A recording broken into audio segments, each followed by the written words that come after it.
Hi everyone, welcome to my DIY course on how to change your car's oil. I know there are a ton of options and videos, but want to give my take on what I think is the proper way and how you can save money and time doing your own oil changes. Welcome. Are we ready to learn? So why are oil changes important? Well, the health of the engine. Think of the engine as the heart of the vehicle. Taking care of the heart ensures the vehicle will last for years to come. It allows the engine to operate smoother while providing better fuel economy. Why is knowing the types of oil important to know? Well, oil viscosity can change how the engine operates. The wrong oil can damage an engine. Too low viscosity or too high can have similar issues. What is viscosity? Viscosity is fluid resistance to flow. For example, water is a low viscosity where honey is a high viscosity. Temperature plays a vital role in viscosity. How, you ask? Well, choosing the right viscosity for the weather is important. I will discuss the types of oils and some examples of how to choose the right oil and what the manufacturer requires for the safest operation. Oil types and what to choose. The used types of oil used applies to every car and truck or vehicle on the road today. No matter the manufacturer, always seek out and consult the owner's manual for the correct weight and viscosity. For example, 5 is the weight, W, which stands for winter, and 30, which is the viscosity of the oil, as described. So again, the other piece that you need to consider while picking the correct oil is climate. If you live in a very cold and hot climate, you might need a different oil weight than someone in a moderate climate. Again, don't use the wrong oil.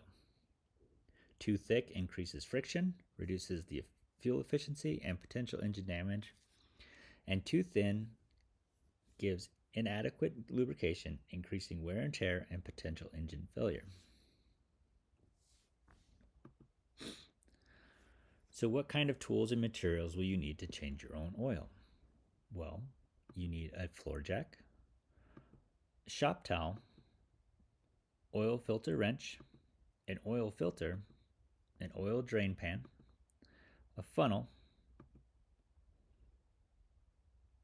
jack stands, safety glasses, owner's manual, a socket wrench and socket, and the vehicle oil, dependent on the weight and viscosity required by the owner's manual. Lift the car and prepare. Step 1. First, ensure your car is parked and free of obstacles. The ground is level.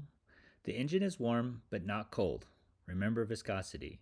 The warmer something is, the easier that the fluid flow can happen. You don't want it too hot where you may possibly burn yourself.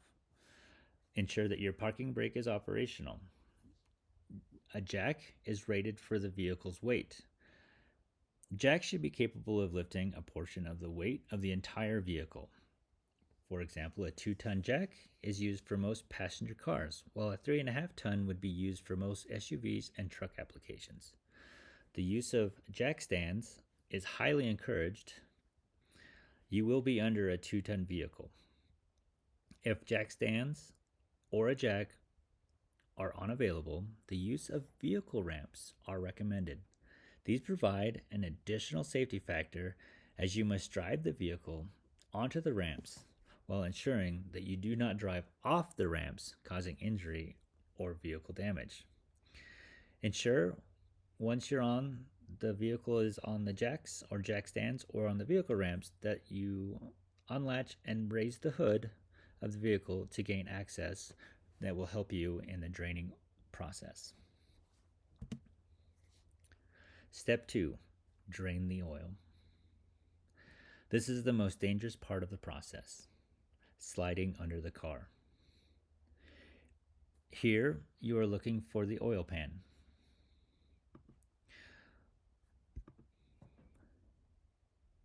Once you've located the oil pan, at the lowest portion of the pan will be a bolt. This bolt is what keeps the oil from pouring out. As you maneuver under the vehicle, there are a few items from the tools and materials section that you need to have that prevents the need for repeated process of sliding under and back out multiple times. Your oil catch can, a socket wrench or a socket, usually between a 14 millimeter or a 17 millimeter, also known as a metric set. Though there are the use of standard sizes, usually a 5/8 inch, can be used. Depends on the manufacturer. Your oil filter wrench, safety glasses, shop towels. Oil is going to get on the ground, hands, and all over your body. Once the oil is done draining, replace the oil plug. Remember, this can take a few minutes to complete. If you replace the oil plug before the filter is best, as you can work each part independently or together, but it allows less spillage and cleanup afterwards. Again, caution, do not over tighten the drain plug bolts. See the owner's manual for tightening the drain plug. The use of a torque wrench is recommended, however, ensuring a snug fit so you won't damage the oil pan and cause an oil leak, resulting in engine failures. Step 3. Replace the oil filter. Locate the oil filter. There are 2 types of filters used on today's cars. However, it is usually on the side of the engine or near the bottom, placed by the drain pan under it, since some of the oil will spill. Place the oil drain pan under it, since some of the oil will spill when removing it. Use an oil filter wrench to loosen the filter, then carefully remove it by hand. Oil will spill. If the filter is not under the vehicle, or you can't find the filter, it may be seen through the top of the engine bay. This is what it would look like in the lower right-hand corner. These are mostly found on European vehicles, such as BMWs, Volkswagens, and others. However, additionally, newer American vehicles have now started coming with this type of oil filter. They will require an additional socket size of a 22 or a 24 millimeter size. Remove and store the used oil filter in the drain pan to allow excess oil to drain from the filter. Prepping your new oil filter. Locate the gasket on the top of the filler. Use new oil from one of the quarts of oil and rub the oil around the surface of the gasket. This will aid in sealing the gasket to the engine. The lower filter will have 2 additional O-rings that will need to be removed and replaced with the provided O-rings. Ensure the same process of adding fresh new oil to these gaskets or O-rings as well. Install the new oil filter. Tighten by hand, using the wrench if necessary. Do not over tighten. After final tightening, you will need to loosen a quarter turn counterclockwise. Step 4. Adding new oil to your car. Before you add oil, remember to check under the vehicle for all tools and materials you may have left under the vehicle. Ensure that the drain plug is installed. Ensure that the oil filter is installed. If this is from under the vehicle, this would be where you were at, and double check that it was installed. For the oil filters that are on the top of the engine bay, you can carefully verify that the filter is installed and the plastic cover cap is tightened. Again, the same caution applies. Ensure that you do not over tighten the plastic cover. You will crack the housing and cause the leaking oil to leak, resulting in possible engine failure. So go ahead and grab your funnel and locate the engine oil filler cap. Per the owner's manual, add the recommended amount of oil. Ensure you add oil slowly as to not spill over the engine, causing the oil to burn on hot components while in operation. The average amount of oil is usually between 4 and 8 quarts, depending on engine size and specs. Check the level of the oil while adding using the dipstick. It's usually a yellow and next to the oil filler cap. Do not overfill the engine with oil.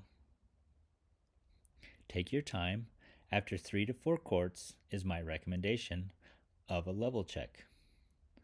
Once completed, replace the oil filter cap to the location and hand tighten.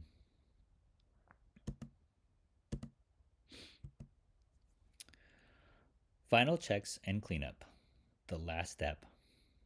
Verify that all items are not under or would obstruct your vehicle from being lowered from the jack or wheel ramps. Remove the lifting device that was used, either the jack or jack stands or the vehicle ramps. Start the engine and let it run for a minute. This allows the new oil to circulate. Then turn off the engine and check under the car for leaks. As you're waiting and checking for leaks, give a little bit and then check the dipstick again for proper oil amount. On the right hand screen, I could show you what levels would look like when you check for the amount of oil needed. If low, add again, pour slowly until full. Sometimes a guessing game. If everything looks good, you're done. Just make sure to dispose of the old oil and filter properly. Most auto parts stores will recycle them for free. You did it. And that's it. You've successfully changed your car's oil. Regular oil changes keep your engine healthy and can save you hundreds of dollars over time. If this video was helpful, give it a thumbs up. Drop a comment if you have any questions. See you in the next one. And for a few extra tips for beginners, 1. Always check your oil level. After driving for a few miles, recheck the oil level and add more if necessary. 2. Use the right oil type. Look at your owner's manual and ensure you're using the correct oil weight. 3. Keep track of your oil changes. Write down the mileage and date so you know when the next one is due or coming due.